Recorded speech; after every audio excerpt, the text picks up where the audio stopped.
হলে অবস্থিত উপবিষ্ট পূজনীয় এবং প্রিয় সন্ন্যাসীবৃন্দ, ব্রহ্মচারীবৃন্দ এবং এখানে উপস্থিত, সেখান থেকে একটু স্বতন্ত্র হলেও এর পেছনে একটা তার বৈশিষ্ট্য রয়েছে। সেই জন্যে এই মন্দির শ্রীরামকৃষ্ণের সম্পর্কে আর কি বলবো। শ্রীরামকৃষ্ণের যদি কথা বলতে হয় তাহলে এটাই বলতে পারি, His love is love personified। ভালোবাসার বা প্রেমের প্রতীক, মূর্ত প্রতীক শ্রীরামকৃষ্ণ। এই ভালোবাসার বা মানুষের মধ্যে যে কোনো মানুষই হোক এই চেনাই। এবং শ্রীরামকৃষ্ণের যে কথাটা আমি প্রায় বলে থাকি, শ্রীরামকৃষ্ণের জীবন বিধান প্রত্যেক পর্বণে কোনো শব্দ ছিল, কেবল তার জীবন বিধানে ছিল গ্রহণ এবং গ্রহণ। 1897 খ্রিস্টাব্দে বলরাম বসুর বাড়িতে যে সংঘ প্রতিষ্ঠিত হল, এই রামকৃষ্ণ মিশনের প্রতিষ্ঠা হল, এই সময় তিনি বললেন, তিনি এক সিদ্ধান্ত নিলেন, এক বিরাট সিদ্ধান্ত। সংসারে অনেক অসুবিধা জানেন, আর্থিক অস্বাচ্ছন্দ। নরেন্দ্রনাথকে শ্রীরামকৃষ্ণকে বলছেন, কি বলছেন? শ্রীরামকৃষ্ণকে গিয়ে বলছেন যে তোমার সংগীত মায়ের সঙ্গে কথা লাভ করতে আমি কারণ অর্থ কষ্টে আছে, তুমি তার মাকে দিয়ে বলো যাতে আমার আর্থিক কষ্টের নিবারণ।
থাকে পাখি তুই পাখি তুই পাখি তুই ঠিক বসে থাক ঠিক বসে থাক ঠিক বসে থাক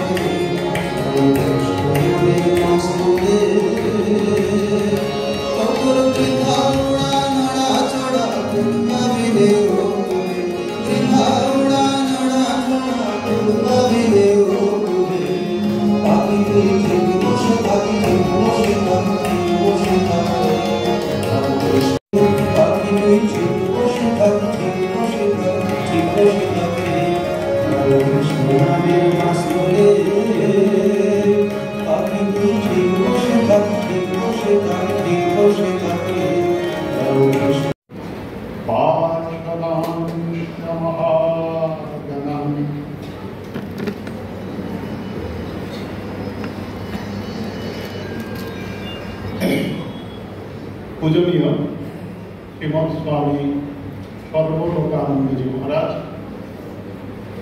पूजनीय महाराज के काष्टांग प्रणाम निवेदन करছি मंचे उपस्थित भ्रातृप्रतिम श्रीमद स्वामी अच्युतेशानंदजी महाराज महाराज के श्रद्धा नमस्कार জানাই রয়েছেন মঞ্চে संचालक वेदसारानंदजी महाराज ताकेও প্রীতি নমস্কার শুভেচ্ছা জানাই उपस्थित রয়েছেন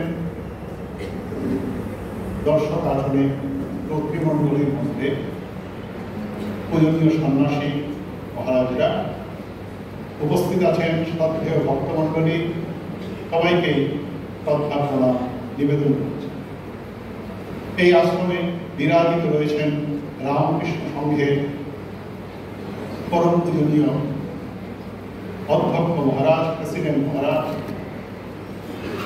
মহারাজ যদিও এখানে উপস্থিত নেই আমাদের সবাইকে অনুপ্রাণিত করছে পূজনীয় মহারাজকে আমরা আমাদের অন্তরের শ্রদ্ধা নিবেদন করছি সাষ্টাঙ্গ প্রণাম উপস্থিত রয়েছেন এই আশ্রমে বিরাজিত আছেন श्रीमद स्वामी गिरीशानंदजी महाराज रामकृष्ण मठ रामकृष्ण मिशन साहाय्य करें श्री रामकृष्ण मंदिर एक यूनिभार्सल टेम्पल आजकलकार दिन रामकृष्ण मंदिर के आमरा बोली एक विश्वजनीन मंदिर तार कारण इंगिते किन्तु बोलेन आमादेर पूजनीय सर्वलोकानंदजी महाराज तार ओजस्वी भाषा अत्यंत प्राणस्पर्शी बक्तृताय তিনি দেখিয়েছেন শ্রী রামকৃষ্ণ কোনো একটি গণ্ডি মধ্যে কোনো একটি সম্প্রদায়ের সুন্দরভাবে আকর্ষণীয় রূপে আমাদের কাছে উপস্থিত করেছেন। একটু ঘটনাটা বলি, কোন পরিপ্রেক্ষিতে স্বামী বিবেকানন্দ এই কথাটি বলছেন। ঘটনাটি হল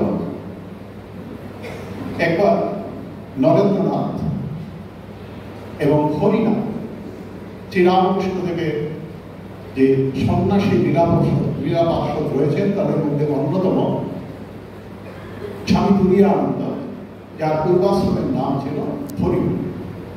তো তারা দক্ষিণেশ্বর থেকে কলকাতায় ফিরছেন এবং বরানগরের রাস্তায় যখন তারা হাঁটছেন, এগিয়ে চলছেন, তখন হরিনাথ তিনি অত্যন্ত ওজস্বী ভাষায় উদাত্ত কণ্ঠে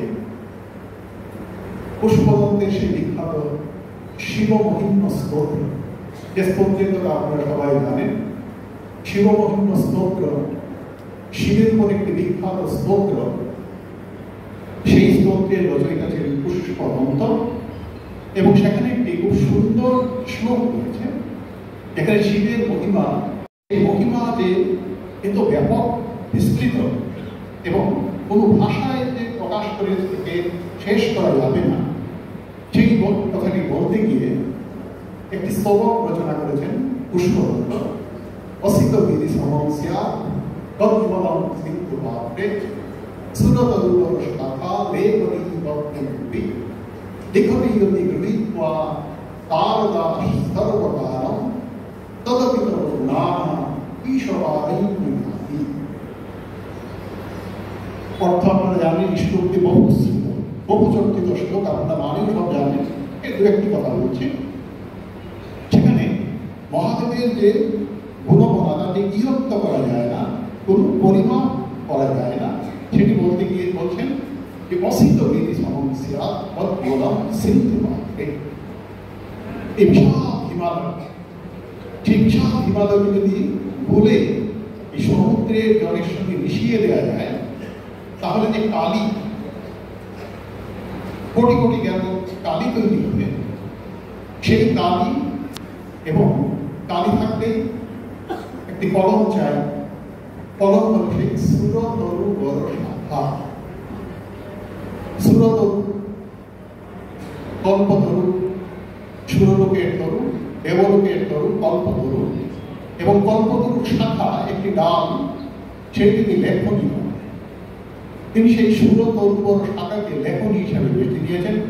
কাজে সেটি হচ্ছে, যেহেতু স্বর্গলোকে রয়েছে সেই কল্পবৃক্ষ, কাজে সেটি অমর, এবং সেই গাছের শাখা, গাছের ডালটিও অমর। আর এত যে বিশাল কালির দোয়া এবং অনন্ত অক্ষয় যে লেখন, তার জন্য চাই একজন লেখক। সেই লেখক হলেন সারদা, বিদ্যার অধিষ্ঠাত্রী দেবী সরস্বতী।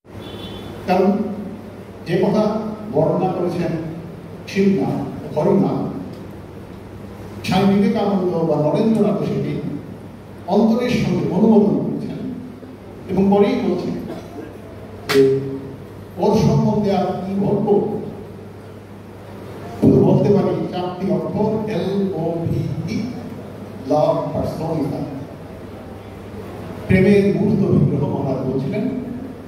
এই যে পার্সোনিফিকেশন, এটি হল একটি লিটারেরি ভার্ব।